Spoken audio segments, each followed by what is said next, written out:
শেখ হাসিনা এবং আওয়ামী লীগের রাজনৈতিক মৃত্যু হয়েছে ঢাকায়, দাফন হয়েছে দিল্লিতে।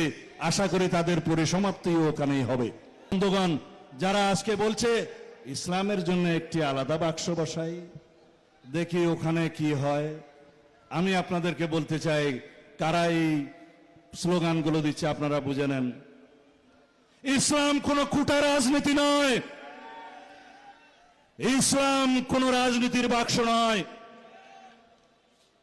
আমরা সবাই বাংলাদেশের সংখ্যাগরিষ্ঠ মানুষ মুসলিম, ইসলাম ধর্মে বিশ্বাস করি। অবশ্যই অন্য ধর্মাবলম্বী মানুষদের অধিকার সাংবিধানিকভাবে আমরা নিশ্চিত করেছি, করব ইনশাআল্লাহ। সুতরাং রাজনীতি দিয়ে ইসলামকে বিভক্ত করতে চায় যে শক্তি, সেই শক্তিকে আপনারা রাজনৈতিকভাবে মোকাবেলা করবেন ব্যালটের মাধ্যমে।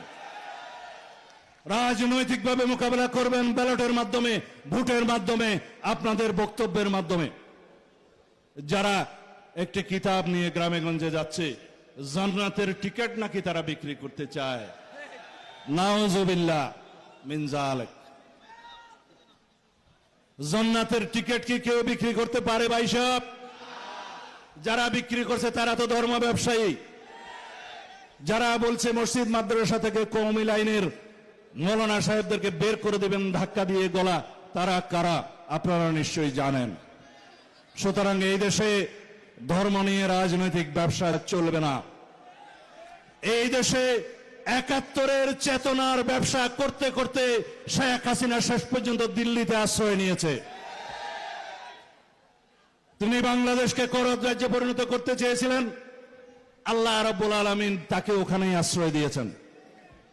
আমরা বলে থাকি, শেখ হাসিনা এবং আওয়ামী লীগের রাজনৈতিক মৃত্যু হয়েছে ঢাকায়, দাফন হয়েছে দিল্লিতে। আশা করি তাদের পরিসমাপ্তিও ওখানেই হবে। সুতরাং ৭১-এর চেতনা ব্যবসা যেমন বাংলাদেশের মানুষ ধারণ করে নাই, জুলাইয়ের চেতনাও যেন কেউ বিক্রি না করে এই আহ্বানও জানাই। আমরা সবাই জুলাই যোদ্ধা। বাংলাদেশের সকল মানুষ ফ্যাসিবাদের বিরুদ্ধে রুখে দাঁড়িয়েছিল বলেই গণতান্ত্রিক আন্দোলন হয়েছে, গণ অভ্যুত্থান হয়েছে।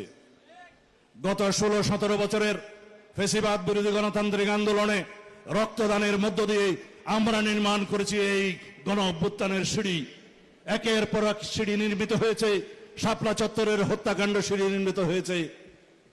সেই জন্য আমরা বলি যে এই রক্তের সোপান একদিনেও তৈরি হয়নি, এই রক্তের সোপান এককভাবেও তৈরি হয় নাই।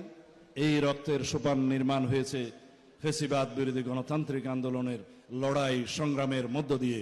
সুতরাং বন্ধুগণ, আমরা সবাই আমাদের একটাই নীতি যেন ঘোষণা করি, সবার আগে বাংলাদেশ। আমরা এই দেশের মানুষ হিসাবে, আমরা এই দেশের একজন সিটিজেন হিসাবে সকল মানুষ ধর্ম বর্ণ নির্বিশেষে সবারই যেন নাগরিক অধিকার নিশ্চিত করি। এটাই হবে আমাদের জন্য আগামী দিনের রাজনীতি।